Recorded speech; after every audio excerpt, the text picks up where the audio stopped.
leyó El Quijote de Santiago Posteguillo.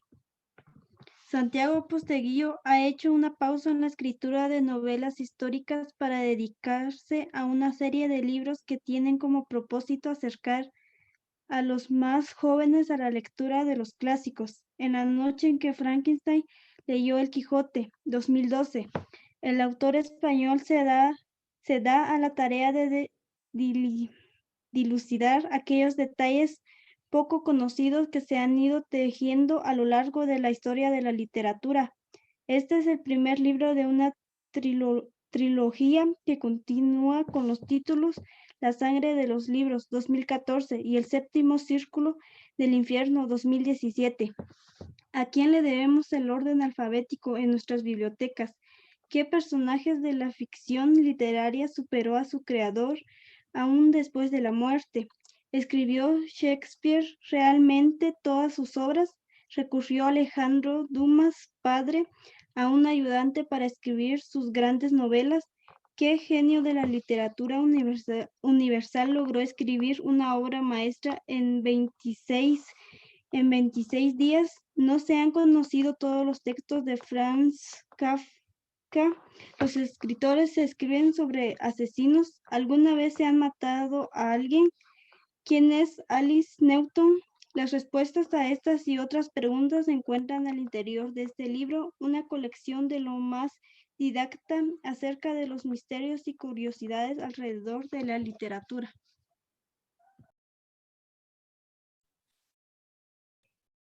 Es un texto dirigido a los lectores curiosos y aquellos que han querido iniciarse en la lectura de los ciclos, pero que al encontrarlos sumamente distantes y complejos han preferido dejarlos de lado.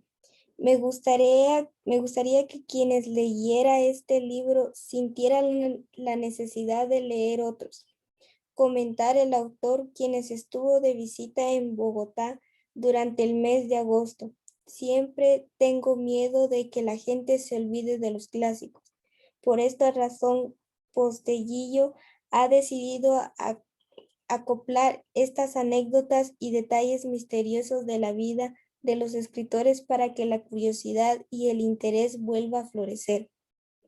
Además de las anécdotas y los relatos misteriosos, en la noche en que Frankenstein leyó El Quijote para dar rienda suelta a la vida secreta de los libros, se hallan las ilustraciones de Juan Mique Benázar y Josep Torres que facilitan la lectura de lo que Santiago Posteguillo ha logrado configurar como una herramienta fascinante para hacer que los lectores sigan siendo lectores.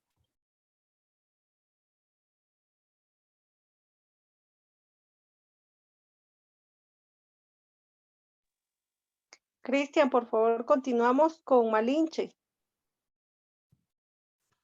Está bien. Dice reseña de Malinche de Laura Esquivel.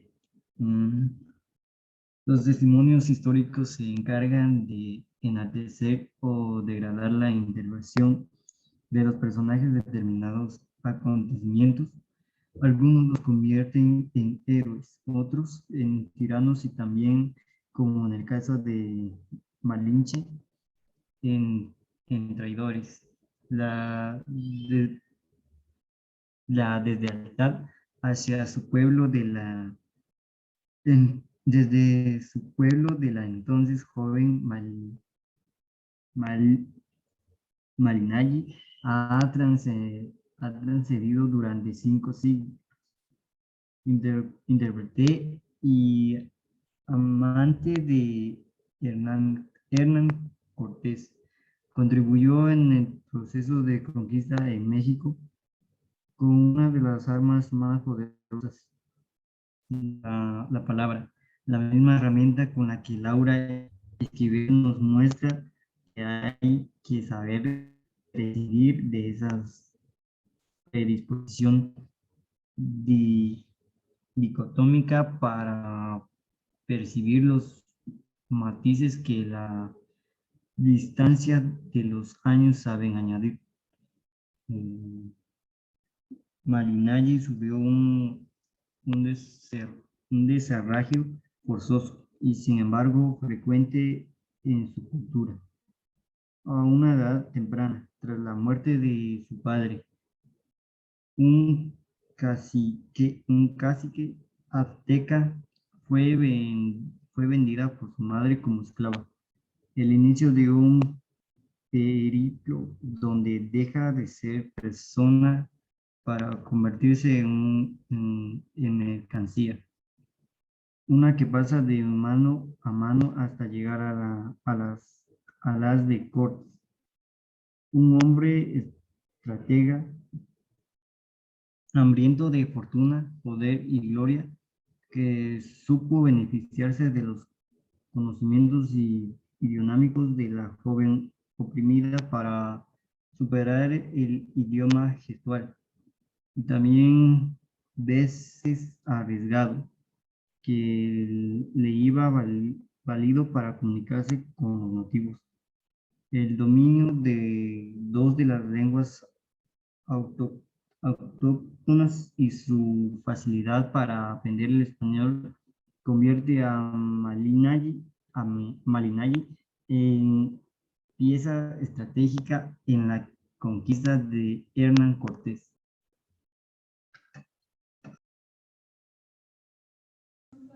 Sin embargo, Laura Esquivel, sin alterar los testimonios históricos, se anima a sobrepasar el umbral de lo fehaciente y a honrar en las emociones, los pensamientos y las creencias de una joven vapuleada por su propia gente, el destino impuesto de desahucio de cualquier vestigio de dignidad como persona y como mujer.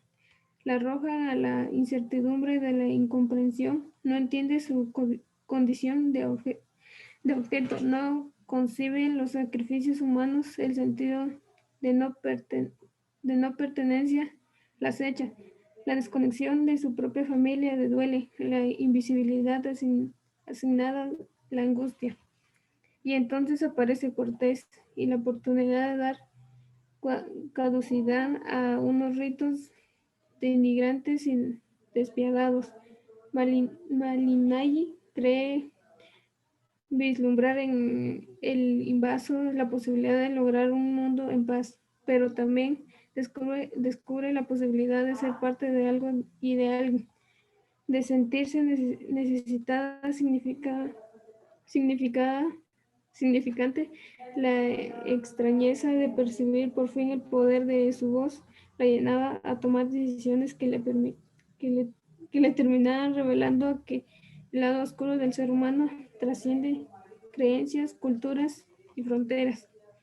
En Malinche, Laura Esquivel narra los acontecimientos propiciados a la conquista de México, mientras adentra al lector en el mundo interno de una joven que fue sentenciada como traidora, pero además lo desafía a cuestionarse si realmente cree que sin la intervención del intérprete el curso de los acontecimientos hubiera sido diferente.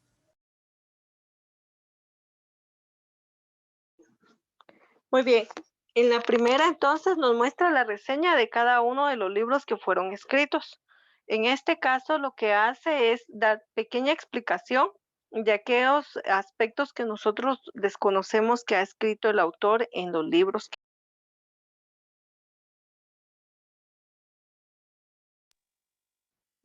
En la segunda, como tal, nos manifiesta de cómo en un momento determinado encontramos a este personaje de Malinalli, que le llaman Malinche, que ella fue una representativa de lo que eran los aztecas, pero que en su momento, ¿verdad? Ya nos narró que fue vendida y que fue sometida por la situación con Hernán Cortés. Si nosotros hacemos, por ejemplo, una reseña de lo que ha sucedido, sabemos claramente que Hernán Cortés fue el que conquistó México. Venía acompañado, en este caso, por lo que es Pedro de Alvarado. Pero Pedro de Alvarado se viene acá a Guatemala, ¿verdad? Y viene a invadir lo que es el territorio guatemalteco, mientras Hernán Cortés hace lo mismo en México.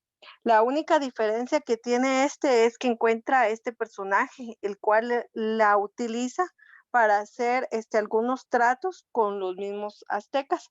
Al final, al igual que pasa acá en Guatemala, ¿verdad? La supuesta conquista que se da, o sea, fueron traicionados ambos. O sea, en su momento, los aztecas fueron empleados y utilizados para poder combatir entre ellos mismos. De igual forma pasa acá en Guatemala, o sea, los mayas fueron utilizados para pelear entre ellos, haciéndoles creer a ambos que iban a ser parte del nuevo gobierno, de lo cual, o sea, no surgió nunca nada. Y por eso se habla en este caso de Malinche como tal. Vamos a pasar a la siguiente lectura como tal, por favor, y vamos a continuar con Jaro. Señor, ¿en qué página están? Yo acá de entrar, no sé. Jaro, te voy a castigar porque siempre entras tarde. Página 108, por favor, Mario Vargas.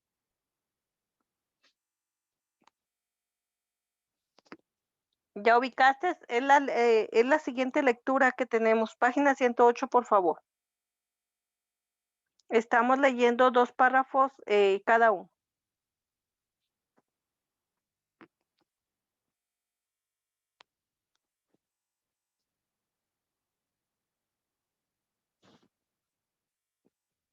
Es Mario Vargas Llosa, Llosa, ajá, de jefes jefes y y de de cachorro.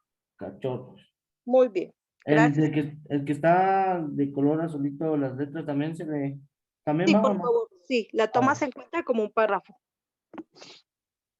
cuando a los 22 años de edad, Mario Vargas Lloras publica su libro de cuentos, Los Jefes, anticipa mucho de sus inquietudes narrativas y su afán de poner en crisis las estructuras tradicionales, perfilando ambientes urbanos, problemas del poder y la corrupción, conflictos, soluciones y morales, comportamientos adolescentes y jóvenes frente al mito del machismo y la autoridad. Refiere temas propios de la lectura Latinoamérica y de la sociedad violenta y estéril. Al recorrer que la realidad vibra en la ficción cuando el autor da orden a la materia prima que encuentra a su paso, afirma que como escritor aprovecha y selecciona los materiales que le ofrecen tanto la historia como las historias como, como los fantasmas y las experiencias personales o colectivas, dándole la vida y la forma a través de las palabras. Así dice, la vida brote en la ficción gracias a una distribución, a un orden, a una manera de presentar esa materia prima.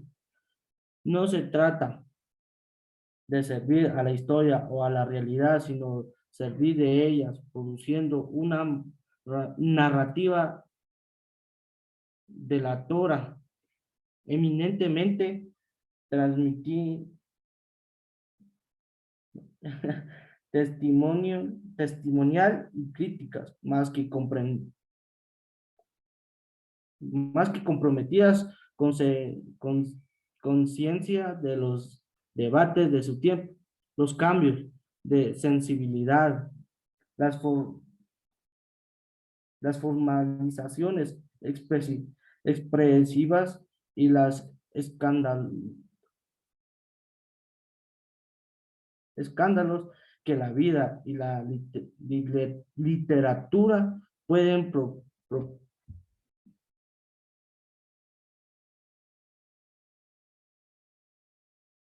propiciar novelas experimentales, historias eróticas de reflexión sobre las escrituras o la creación artística de los personajes, psicológicas, sociológicas, en fin, son resultados de su larga experiencia creativa y de sus conciencias de escritor, que muchas veces y sin estructuras, escrúpulos, meten el dedo en la llamada de En la llaga, en la llaga al ahondar. ahondar en temas y problemas de su región, de su país, América Latina y del mundo. ¿Ahí va o sigo todavía? Ahí estamos bien, gracias. Continuamos, Ah. por favor.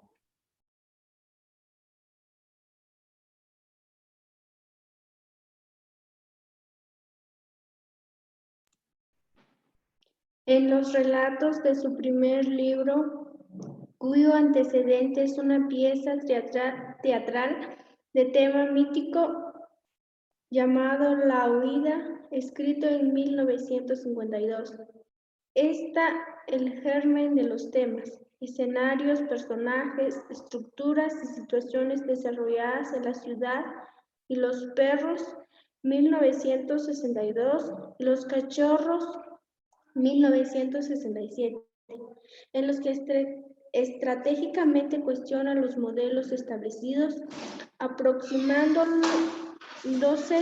a la burguesía y las diversas clases sociales peruanas, muestra la arbitrariedad y el abuso, los conflictos vividos en la ciudad y el colegio, la educación militar en favor de la cultura machista, los comportamientos, condiciones y conductas que propician rituales de iniciación en el sexo y el poder, mostrando choques y confusiones que oscilan entre la camaradería y el distanciamiento, la solidaridad y la crueldad, el consentimiento y el castigo, la debilidad y el coraje, el disimulo, el encubrimiento y la delación. Si con la ciudad y los perros Vargas Llosa mereció notables premios y fue reconocido entre los escritores de temprana madurez en las letras latinoamericanas de los 60. Con los cachorros ha sido considerado autor de una obra maestra que en la forma de novela corta a la manera cervantina deja, como dijo en su momento Mario Benedetti, uno de los relatos más intensos y pujantes que se han escrito en América Latina. Unido al afán crítico, la realidad y sus demonios personales son aprovechados de diversa manera. El cuento Los Jefes arranca de una experiencia de infancia, su propia subversión en el Colegio San Miguel en Piura, la ciudad y los perros de su conocimiento de la burguesía y del Colegio Leoncio Prado en Lima y los cachorros de una noticia periodística que da origen al tema de la castración, ligándolo al funcionamiento de los grupos de poder en el ambiente escolar y a diversas alegorías de la impotencia expresados en sus textos anteriores.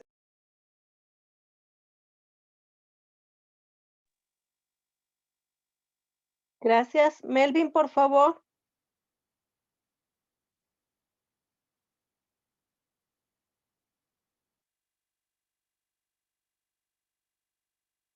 Melvin Ordóñez.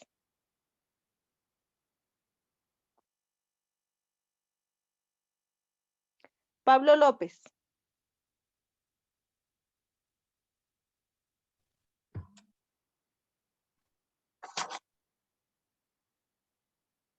Escrita entre 1965 y 1966, Los Cachorros narra la historia de Pichulo y Cuellar, como es irónicamente llamado el personaje literario que en su infancia ha sido mordido en sus genitales por Judas. Nótese su nombre, el perro guardián de su colegio. Después de una breve etapa como niño normal de tercero A, sufre con su accidente la prueba de iniciación a la vida, a la que seguirá todo un proceso de adaptación y aprendizaje que en su medio evoluciona de la compasión a la burla, a la solidaridad y finalmente a la marginación. El personaje y uno de los cachorros de un grupo escolar semejante al de los jefes del primer libro será narrado en su proceso educativo saliendo de la infancia con sus juegos y estudios a los deportes, pasando por la iniciación amorosa de la adolescencia y la juventud entre sus 15 y 16 años, hasta la instalación de sus compañeros en la madurez alrededor de los 30, con hijos e hijas que en colegios similares repiten la misma historia de querer parecerse a la sociedad adulta y tradicional. El tiempo breve del relato condensa casi 20 años de historia y de intensidad dramática, en los que desde los enfoques narrativos el lector ve al individuo y al grupo en un pasado lejano, el del colegio, y un pasado más próximo, el de la edad adulta, recreados desde ellos a nosotros y mostrando simultáneamente lo interior y lo exterior. Tal como empieza, el mundo está referido a los cachorros del colegio cuando todavía llevaban pantalón corto y aún no fumaban. Y tal como termina, alude a la disolución del grupo. Los veíamos poco, apenas nos saludábamos, eran hombres hechos y derechos y ya teníamos todos mujer, carros, hijos que estudiaban en el Champagnat y habían asistido al entierro de Julita recordando la tragedia de su vida y su posible final. Desde su accidente, Cuellar pierde la intimidad gracias a la colectivación de su secreto por la fuerza colectiva que actúa como masa. Su estigma no solo la margina, sino que lo lleva a la violencia contra otros y él mismo, mostrando el mito del macho vulnerado, realmente castrado y reforzando su conflicto al verlo destruir su hombría con acciones asociadas al mundo masculino, conductas agresivas, velocidad y prácticas deportivas que no logra encuentro completo con la figura femenina. Sus tres primeras obras componen una trilogía que bien pudiera llamarse del aprendizaje, ambientada en el espacio escolar, que como metáfora de la ciudad y alegoría de la sociedad muestra el proceso de la formación y desarrollo de la personalidad del adolescente, que pasa a la definición del joven y el adulto según los patrones impuestos por las instituciones. Parodia y crítica a esos procesos. Los tres colegios muestran un semejante sistema educativo donde la frustración, la arbitrariedad, la reglamentación de las injusticias conducen a humillaciones, violencias y represiones. Tanto en el Colegio San Miguel, regido por instructores particulares, como en el Champagnat por religiosos, y en el Leoncio comprado por militares, disciplina y subversión, honor y deshonor, inclusión y exclusión van de la mano, pareciera de las tradicionales instrucciones, solo preparan para defenderse y comportarse en una sociedad influyente y corrupta que engendra y defiende vicios y mentiras, y que debatiéndose entre el deber arbitrario a la rebelión a costa de todo o de nada. En lugar de construir, destruye y entrena para la crueldad y la rabia, víctimas de la determinados códigos, unos y otros pervierten, humillan y destruyen, alimentando odios y conflictos según sus ambismos y resentimientos ancestrales. Sin lugar a duda, Mario Vargas Llosa muestra y cuestiona en esta obra lo que somos y hemos sido, exorciza las fantasmas individualizados y colectivizados y pone en perspectiva la urgencia de modernización. Muchas gracias. Entonces acá claramente podemos ver, ¿verdad? Que nos habla de 3 reseñas